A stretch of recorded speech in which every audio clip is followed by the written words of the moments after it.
papunta kami niya ng Ibiya. And mag-apply kami sa McDonald's. Kasama ko nga pala yung kaibigan ko dyan. And actually, matagal na rin namin balak mag-apply doon. Kaso nga lang, ngayon lang talaga nagkaroon ng time. Actually guys, hindi lang ito yung unang beses namin mag-apply.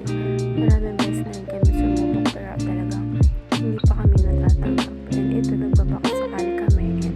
And ayun, natin namin yung manager ng McDonald's. And after nun guys, pumasok nga pala kami ng H&M. Nag-window shopping nga lang kami yan guys. And ayun yung mother ng friend ko. And dyan siya nagtatrabaho. And ayun, isa rin sa nagustuhan ko sa H&M is marami siyang sale ngayon. And ayan, ipapakit lang ang mga above. And ayun guys, ikot-ikot ulit kami. And nagtingin-tingin lang din kami dyan ng friend ko ng mga hoodie. And next guys, ayan. Nagpakit na naman. Hindi ko ay nakaya ang mga above. So yun, sobrang aga nga namin. And ayan, hindi pa nakakahiyang mag-inarvy sa salamin. Kasi nga, kami pa lang yung tao niya sa H&M. After namin mag-ikot sa H&M guys, ayan, nag-ikot pa rin kami dito sa mismong mall ng Ibiya. And guys, ang ganda talaga dito guys, as in. And ayan, pinuntahan namin dyan yung fountain. And after namin maggala guys, naisipan ko, Hello guys! Welcome to my vlog! And today is magbabag read tayo, which is bag ng pamangkin. And first, makikita natin dito is ang kanyang pouch.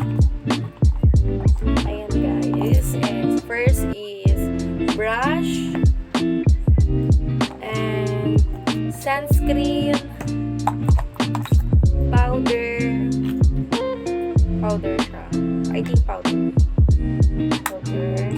The next is lip tint and matte lipstick. The next is brush and lip liner and eye curler. Tama ba? The next is mascara. Third is Careline blush. Ganda na ito guys, ang Careline, which is prepared siya sa mga oil control. Perfect niya. Then babalik natin.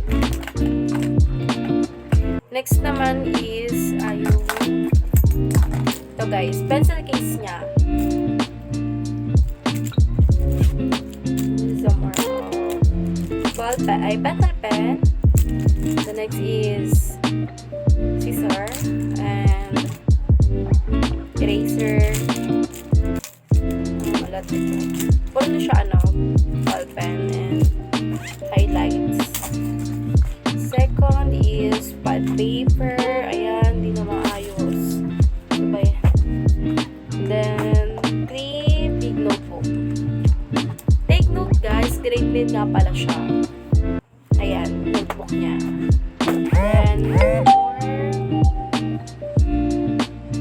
notebook. The next is yung ano niya, mga lalagyan ng mga important. Then dito makikita natin yung loob nito. Titignan natin yung makikita niyo is yung index card and test paper, which is pag nagmo-module sila.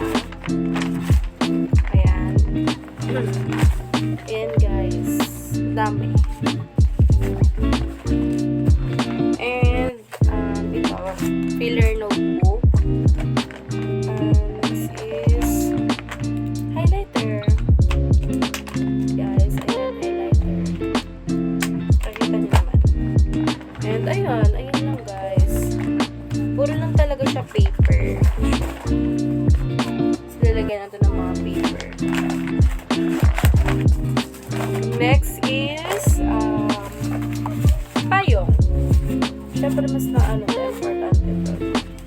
Hindi lang dapat puro ganda guys.